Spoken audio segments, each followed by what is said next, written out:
Hello, family. How you all doing today?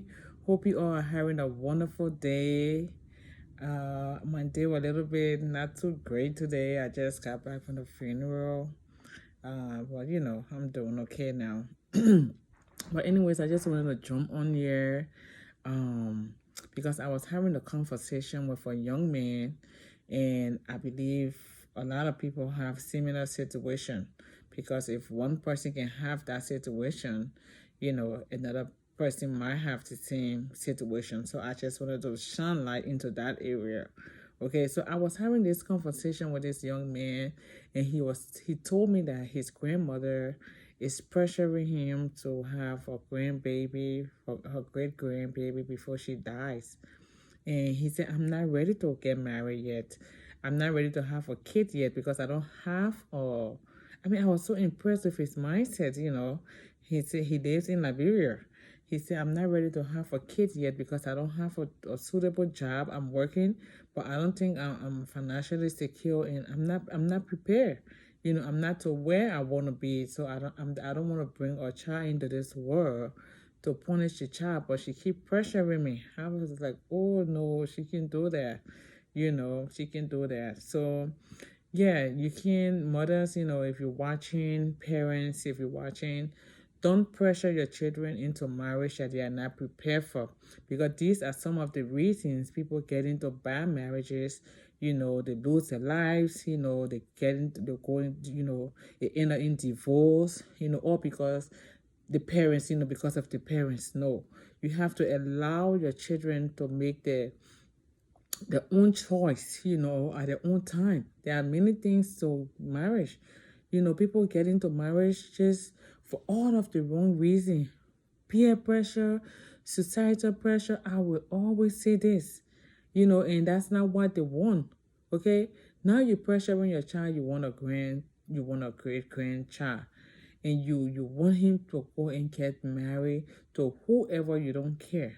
That is not cool. You know, that is not cool. Allow the kids to live their life, let him make his choice, and then until he can get ready. A lot of parents will do the same. From our African descent, they will like make their children to marry people because of financial, stability, or financial benefits. They make this girl married to this older guy because he has money and he supports the family. That's not right. This young girl will get into this marriage. This She don't love this guy, and all because he's providing, you know, he paying her siblings, her little siblings school fees, buying food for the house. We have to change those things. We have to change the narrative. That is not the will of God, and it's not supposed to be like that. Allow your children to live their life. Let them that, like I said, there's a whole lot of things to marriage. You have to know if you and this person have the same vision, if they love God. Number one, you have to have your negotiables and non-negotiables. Is this the person that you want to be the parent of your unborn children? Do they have a vision? All those things. You have to study all those things before you can even decide to get married to that person. So don't allow anybody to pressure you or push you into marriage that you are not prepared for, because you're gonna live with that individual, and you're gonna be crying in your bed at night. Your pillow is gonna be soaked with tears all by yourself. Okay, you're gonna be living in your frustration. You're gonna be going through all your pain all by yourself. Your grandmother is gonna be to her house, your mom is gonna be to her house, and you're gonna be into that mess. So you better don't force yourself into anything that you're not ready for. Do not allow anybody to pressure you. Take your time, do your due diligence, and you will enjoy life.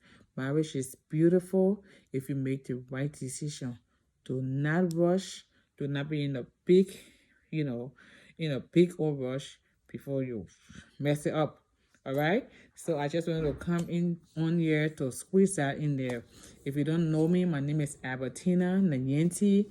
I am a family life and relationship coach. I'm very passionate, very, very, very passionate about helping single male and females make the right marital choice. Okay. And then help them discover the true self, the true identity, to become the best version of themselves. Because if you know who you are and you know where you are going, you're going to know who to bring alongside with you on your journey. But if you don't know who you are, you have no vision, you have no purpose, you're just going to bring anybody with you. And then in the middle, you're going to realize that, oh, this was not this was not the person I wanted to be married to. Because who you married to after you receive Christ, after your salvation, that's the most important decision you will ever make in your life.